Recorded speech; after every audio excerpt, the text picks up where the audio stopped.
Well, this looked like as good a place as any to him. They had a little well over here and some shade over here where he could sit and finally rest. If he had done his math right, he traveled about 300 miles. Sometimes he had a ride. Most of the time he was walking it. He was tired. It was a long journey. He was worn out. Surely he'd gone far enough that he could rest here, maybe even settle down here. And so he gets some water, takes a seat, and he waits for some of the local folks to show up to get their water. And as he's sitting there, the thoughts that had been rattling around in his mind for the last 300 miles and however long it had taken him to get here, those questions were still bouncing around. How did this happen? How did this happen? His life just fell apart in a moment. And it had been a good life, right? I mean, yeah, he was an outsider everywhere he went. You know, his adoptive family never quite fully embraced him and accepted him. He tried to look like them, sound like them, and blend in, but they knew he wasn't one of them, and he didn't fit in.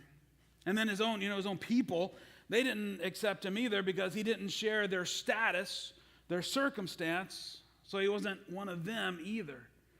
But he did learn to, live with that outsider badge and made the most of it in his life, and he had a good life. He did his work for the government. The family money meant that he was going to be set for life. He'd never lack for anything he wanted. But then it all imploded that day. Everything fell apart. It had been the worst decision of his life on the worst day of his life. Why? Why had he gone out to see what was happening with the Hebrews that day? He knew it was the same thing that happened every other day. But he felt like he just had to go and see that day. And then why? Why did it bother him to see that guy beating the Hebrew slave? That happens all the time to slaves. That's kind of what happens. Why did it bother him that day? But for some reason, he felt like he had to do something about it. One thing leads to another. Suddenly, he's burying a body, an Egyptian body, in the sand. But it's okay. No one saw it. And he was pretty sure he had done a good thing. But no one saw it. Everything was going to be okay, except somebody saw it. And word got out. And he had to run for his life. And so here he is, sitting by this well in a strange place, waiting on strangers to show up to see if he can start a new life here. Even if he does, what kind of life is it going to be? He used to walk in the halls of the palace. These guys are shepherds, nomads. They live in tents. How far is he going to have to stoop down in his life to start over? Well, people start showing up to get their water for the day. So he stands up, kind of dusts himself off, straightens his robes up a little bit, tries to make himself look less like the homeless man on the run that he really is. We're in week 3 of our series titled Called Out. It's the first segment of our larger study in the book of Exodus. And last week, we saw the unique beginnings of a man named Moses and how God was at work in the earliest days of his life. Moses was born in dangerous times, and he had been set afloat in a basket on the river. He was rescued by Pharaoh's daughter. He spent the first few years of his life with his birth family and then moved in with Pharaoh's family, where he spent the rest of his childhood and into adulthood. And we saw, even in those earliest moments, really even before Moses was born, that God had chosen him. And God was preparing him for a special purpose. And hopefully through Moses, we saw that God has chosen us as well. And that God has been and is preparing us for the good purposes that he has planned for us to be a part of. We are continuing the story of Moses today. We're in Exodus chapter 2, and we're going to pick up in verse 11. And Moses is still being prepared. He's not a child anymore, but he is still being prepared, although for him, it felt like his life was really falling apart. It didn't feel so much like preparation. It felt like destruction. Verse 11 starts out this way. One day, after Moses had grown up, The writer of Exodus doesn't bother to tell us how old Moses is at this point. We do learn from Stephen in the book of Acts, much later, that Moses was about 40 years old here. All right, so he's a grown man, not a teenager, not a young man. He's a grown man, and he had spent a lot of years living in Pharaoh's household in the Egyptian world.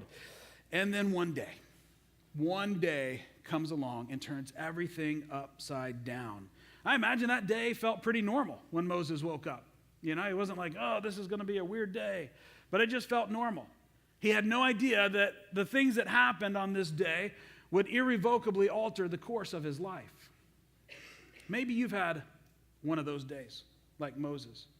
Felt like a pretty normal day until things started to happen. Maybe it was that day that you showed up to work and your boss met you there with a pink slip. Maybe it was that day you went for a follow-up visit and the test results were not good. Maybe it was that day that you shared a bed with someone that you're not married to. These things happen. And the things that happen on these days, whether it happens to us or it's some choice that we've made, they alter the course of our lives to small and large degrees. And when they happen, we can find ourselves wondering, how are we ever going to recover? How are we going to get back on track? And we may be asking questions like, God, what are you doing? Why did you let this happen? Or why did you let me do that? And we're wondering what is going on in our lives. Moses had one of those days where it altered the course of his life. And his story, much like many in the Bible, give us hope. Because in their stories, we see that we are not at the mercy of what happens that day. Our lives are not controlled by the events and the choices on that day. But instead, we can trust God. We can trust God to direct our lives and to leverage the things that do happen. We're going to see in Moses' life that his day, his bad day, was pretty extreme on the scale of bad stuff happening, right? And yet God was still able, in his power and greatness, to leverage everything that happened for his purposes and for his glory, and to put Moses exactly where he needed to be. No matter what happens on that day in our lives, we can trust God. We can trust God to direct us and know that he will leverage whatever it is that happens, whether it's good and happy or hard in our lives. God will leverage it. So there's Moses. One day, he's all grown up. Let's look in verse 11 and 12. It says that Moses went out to where his own people were and watched them at their hard labor. He saw an Egyptian beating a Hebrew, one of his own people. Looking this way and that and seeing no one, he killed the Egyptian and hid him in the sand. Now, I have some unanswered questions from these verses. Like, was it common or rare for Moses to go out to see the Hebrews? Did he do this all the time, or was this like a crazy idea he had that he went out and saw the Hebrews? You know, was this the first time that Moses felt stirred and bothered by the oppression and the suffering that he saw, or was this a normal occurrence in him? How much did Moses struggle internally? Knowing that he's a Hebrew, seeing what the Hebrews are experiencing, and yet he is living an Egyptian life in the Egyptian world. Did that bother him? Did he feel guilt? Did that keep him up at night? I don't know. So many questions that aren't answered. But let's focus on the things that are answered here for us, because what really matters in these verses is Moses' epic failure. You see, whether this was the first time he had gone out and the first time he witnessed this, or whether it was the 100th time, he felt compelled to do something about it. And this reaction, the compulsion he had, is the first glimpse we see of God's calling in him. This seed of desire to help the Hebrew people, to do something about it. Now, his methodology was really bad here. How he went about it was not good. It was terrible, right? Because seeing the oppression, seeing the abuse, he steps in and kills the oppressor, kills the abuser, kills the Egyptian. And it doesn't even seem to be kind of that heat of the moment, like, oh, I've got to defend this person, and the Egyptian accidentally died in the process. No, it says he looked around. He made sure nobody was looking, and then he killed him, and then he buried him. This was intentional. It was calculated. It was murder. And it's this murder that was the catalyst that drove Moses out of Pharaoh's house and out of Egypt altogether. Verse 15 tells us, when Pharaoh heard of this, he tried to kill Moses, but Moses fled from Pharaoh. So as Pharaoh is coming after Moses, he hits the road, he leaves Egypt, and he runs to the land of Midian, which was across the Sinai Peninsula. And he lives there for the next 4 decades as a nomadic shepherd. He went from the house of power and privilege to the tent of obscurity and exile. Now, other than the murder part, I bet many of us have had a similar experience where either a failure or a mistake or something that just a circumstance in our lives have been catalyst for change that took us where we did not want to be. It took us where we did not expect to be, a place that was not of our choosing. Maybe asking questions like, have I blown it? Have I thrown away the life I thought I was going to have, the life that what I thought God had planned for me? Have I thrown that away? Am I just going to sit on the shelf now and collect dust because I'm damaged goods? Because I've blown it? I wonder if Moses was asking himself those same questions every step away from Egypt. See, he had no way of knowing that God was going to leverage this epic failure to initiate the next stage of his preparation, that God was still at work in him. God had put this desire in his heart to help his fellow people, the Hebrew people, and Moses had really messed it up on his own. But God was going to use that terrible failure to prepare and shape Moses for his purposes and his plans. And that preparation took him to another land. But before he left Egypt, he had another life-shaping experience, right? The story continues. He kills the Egyptian one day, and then in verse 13 it picks up the next day before Pharaoh gets involved, right? It says, the next day, that's Moses, went out and saw 2 Hebrews fighting. And he asked the one in the wrong, why are you hitting your fellow Hebrew? The man said, who made you ruler and judge over us? Are you going to kill me like you killed the Egyptian? Then Moses was afraid and thought, what I did must have become known. Which, Captain Obvious, thank you. Of course it did.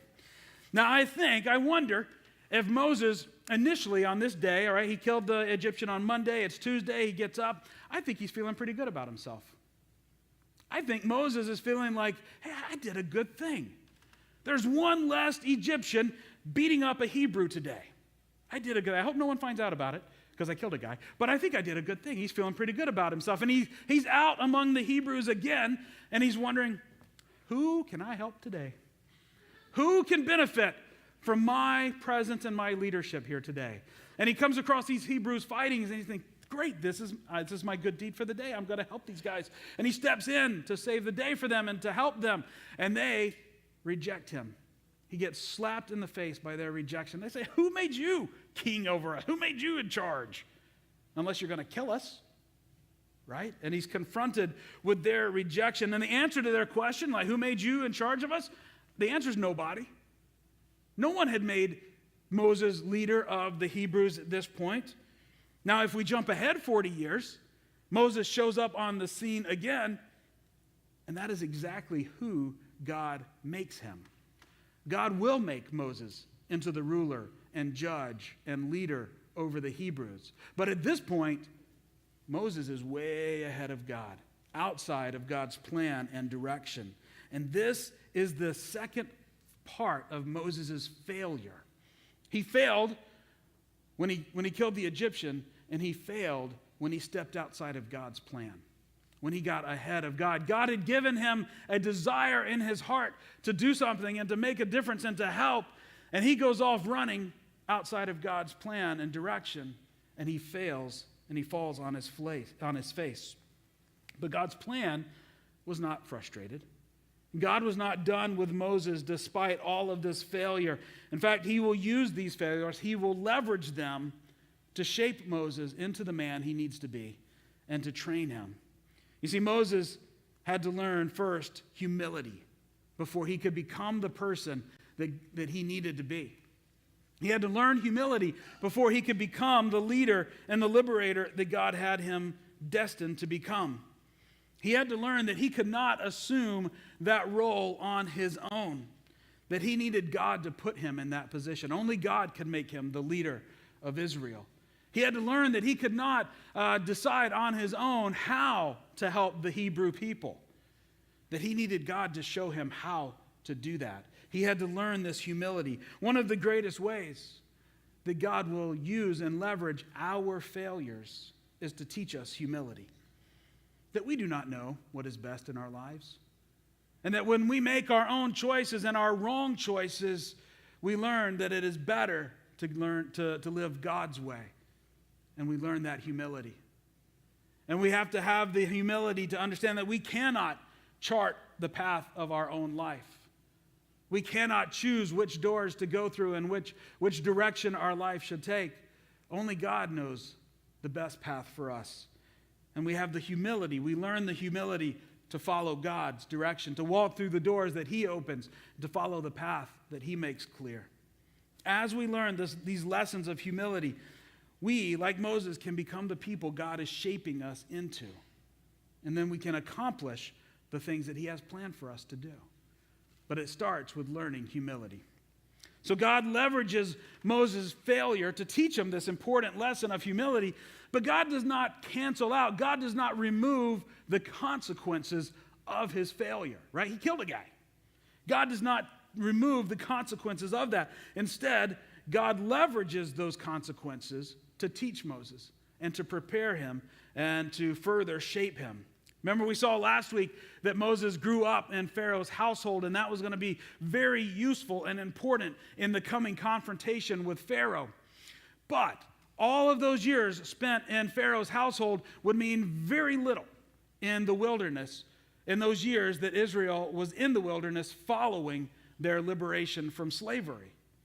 And so if Moses did not have these years living in Midian, if he did not have these exile years, he would not be able to effectively lead the Hebrews once they were out of Egypt. They would have gotten out of Egypt into the wilderness, and then they would have said, we're going to die because no one knows how to live out here. No one knows how to survive.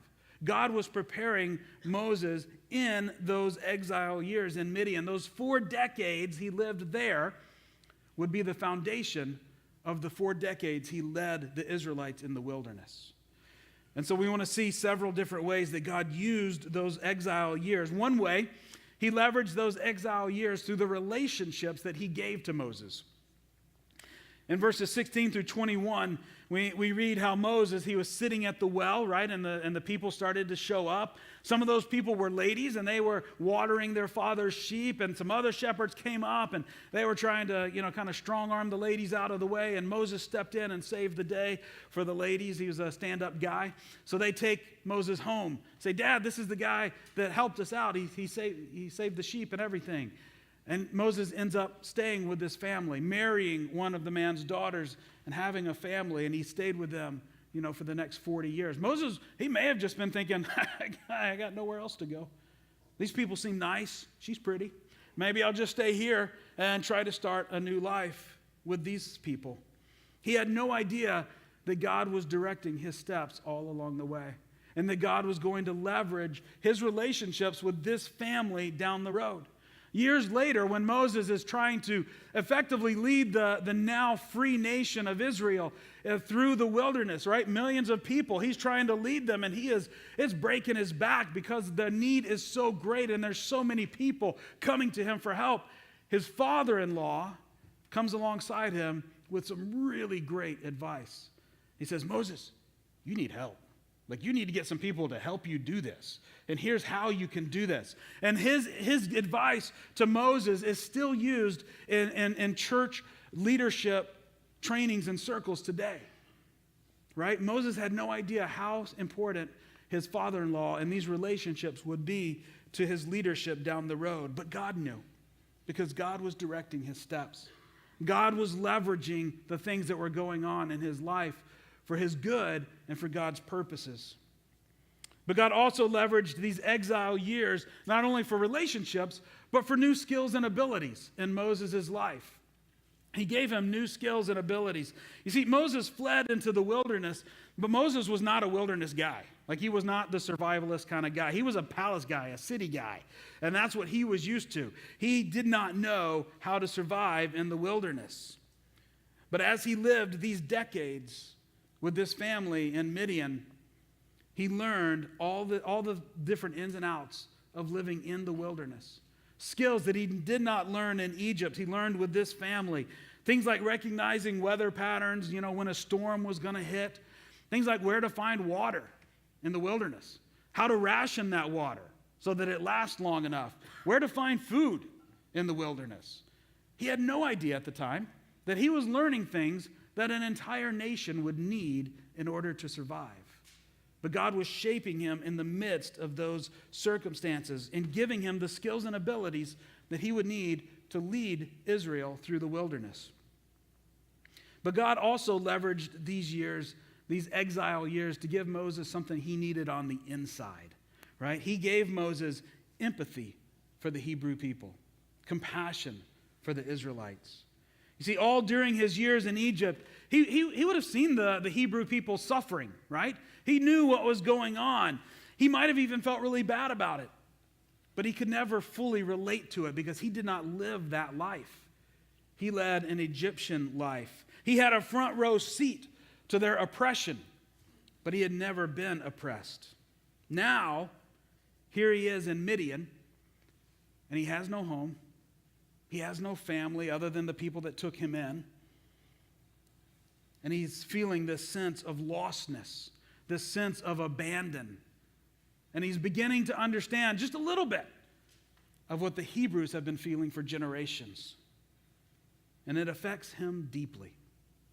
And it gives him a sense of empathy that can birth compassion for the people of Israel. And we see this, we begin to see the signs of it as Moses names his first child with his new family. And names back then meant different than they do now. Now we pick names because it's clever or it's a funny way, a different way to spell it or whatever it may be. Back then, they would choose names that communicated something. Sometimes it was about the child, a hope. This is going to be our destiny, our child, whatever it is. Oftentimes, a name was chosen to communicate something about the circumstance of the family. And look how Moses look at the name he chose for his son in verse 22. It says, Zipporah gave birth to a son, and Moses named him Gershom, saying, I have become a foreigner in a foreign land. Moses is not a slave. He's not being oppressed, right? So he doesn't understand that, but now he knows what it's like to be separated. Now he knows what it's like to be abandoned, to be isolated. If Moses had walked out of the palace and simply said, all right, people, Israel, we're heading out of here. Pharaoh said we can go. Moses would not have had any empathy or compassion for the people. And he would need that desperately as they wandered through the wilderness for 40 years. But God used his exile years to give him that understanding, to give him that empathy and that compassion for the Hebrews. Now imagine that Moses connected all of these dots later in his life. That as he, got old and near the end of his life, that he would have looked back and he could have seen, the hand of God directing everything. And a little bit of, I saw what you did there, God. That was a good one. But he had no idea what was going on as these things unfolded. As he was living these events, he didn't know what God was doing.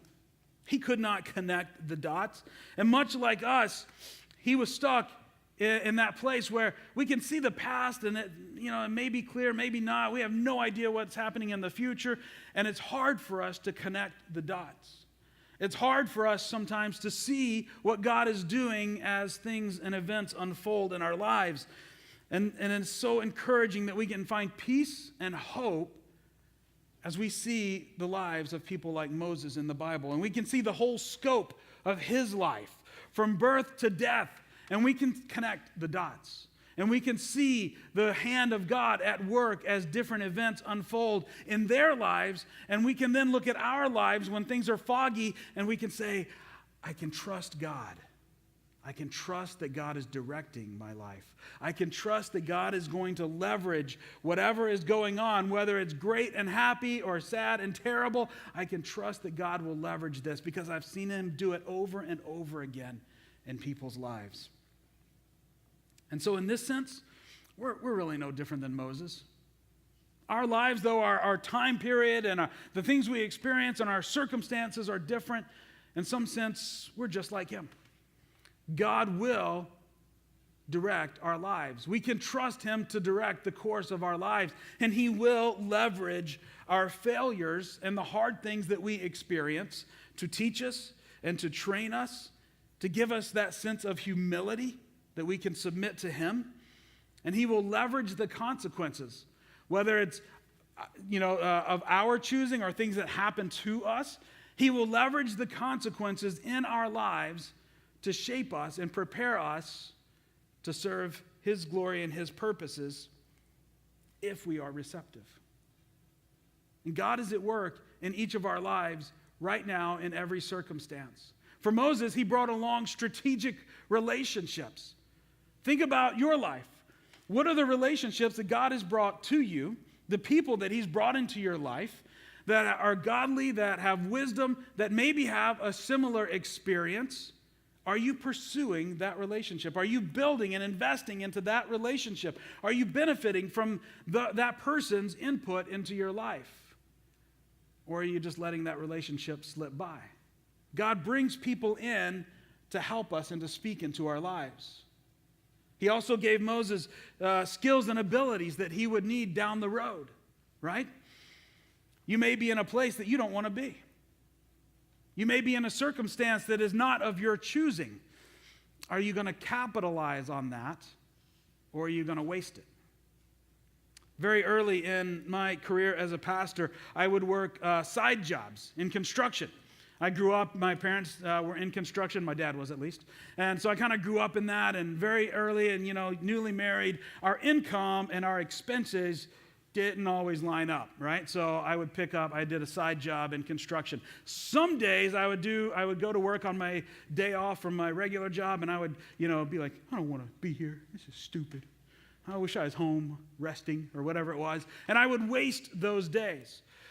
More often than not, I'm thankful that God gave me enough sense to capitalize on that experience, to learn things that would benefit me. And I didn't, you don't know then how God's going to use that, but he gave me skills and abilities through those things that have helped not only my family, but he's allowed me to help other people, to help people with things that made their lives easier, the better, that helped them in their time of need. If I had spent every day on the job site going, this is stupid, then I would have wasted that opportunity.